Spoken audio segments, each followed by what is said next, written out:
Soomaaliyeed halkan waxaa fadhida dhalinyaro Soomaaliyeed oo mardhow tababar dhamaaday kadib bilaabi doona shaqadii qaranka oo ah in dalkooda cadow laga xoreeyo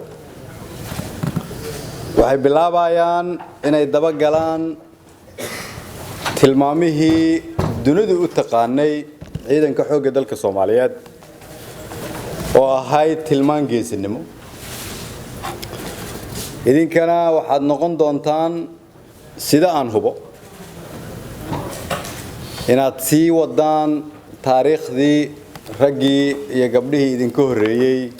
ay u soo hooyeen ciidanka xoogga dalka Soomaaliyeed idinku waxaad tihiin rajada uu leeyahay ama ay leedahay qof walba oo Soomaaliyeed laga bilaabo madaxweyne ilaa hooyo Soomaaliyeed oo ganacsata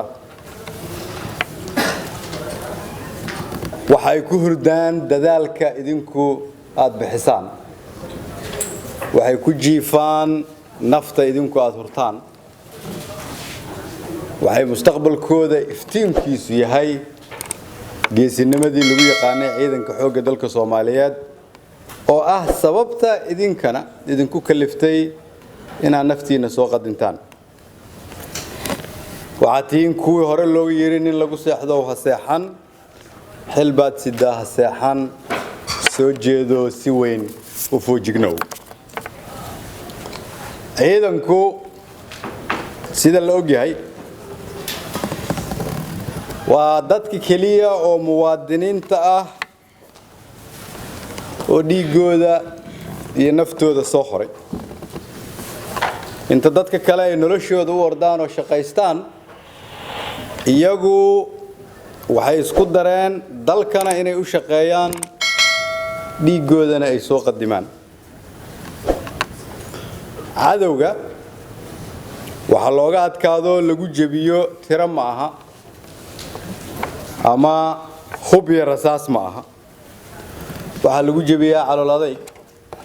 waxa lagu jabiyaa geesinimo waxa lagu jabiyaa ismaqal waxa lagu jabiyaa midnimo waxa lagu jabiyaa daacadnimo waxa lagu jabiyaa wadaninimo intaas ayaa ahayd walina ah tilmaanta lagu yaqaan ciidamada xoogga dalka Soomaaliyeed sidoo kale gobonnimada nabadda iyo dawladnimadu waa geed aan biyo ku bixin laakiin ku baxa dhiigga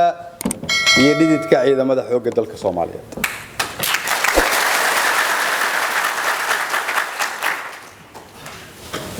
idinka waajibaadkiinu waa inaad dalka ka samata bixisaan marxaladan adag ee uu dalku ku jiro annagana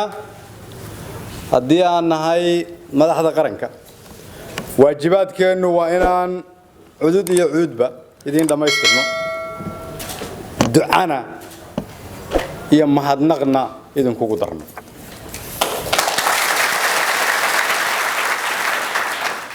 shacabka Soomaaliyeed waajibkiisu inta kale oo shacabka waajibka shacabka Soomaaliyeed iyaguna waa inay hiili hoodba idin la garab taagnaadaan togaga wabiyada iyo badaha waxa looga talaabaa buundooyin dal kasta xilliga adag ee uu soo marana waxa uu kaga gudbaa ciidankiisa